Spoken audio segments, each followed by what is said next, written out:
Nails short. Babies are very spastic when they're born, and if they have long nails, you can see that they can really do a lot of cutting to their face. This is because when they're sleeping or when they're wrapped up, their hands are very close to their face. So what to do when the nails are very long? Number one, if you think it's too nerve-wracking to deal with the nails, you can always put booties over the hands. Any baby store makes hand booties, and you can simply cover them until you get more comfortable with trimming the nails. Another way you can handle trimming the nails is to get a very soft buffer block, and this can be found at any single CVS or drugstore. It's a rectangular block that's very soft.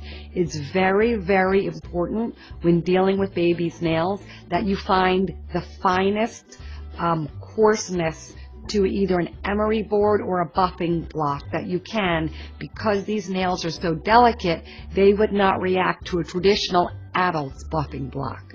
So if you can find a very finely ground buffing block, you don't even have to cut the nails. You can simply buff away the excess skin. If you want to be adventurous and decide to cut them, make sure you have someone who can help you, or you're comfortable doing it by yourself by holding the baby's hand very still and very taut and cutting slowly at an angle with a very tiny infant clipper. It's never good to use an adult clipper on infant hands because their nails are so tiny. You always want to err in caution when doing nails. So cut as little as you can, and you can always do a bit more. If you do too much and cut the baby, that can be worse than having long nails. So try putting mitts on, buffing with a very soft buffing block, or clipping the nails on an angle very slowly while holding a baby's hand very taut. If you can enlist the help of a partner or a friend for that first clip, it may be helpful, because usually the babies are crying because their hand is being held.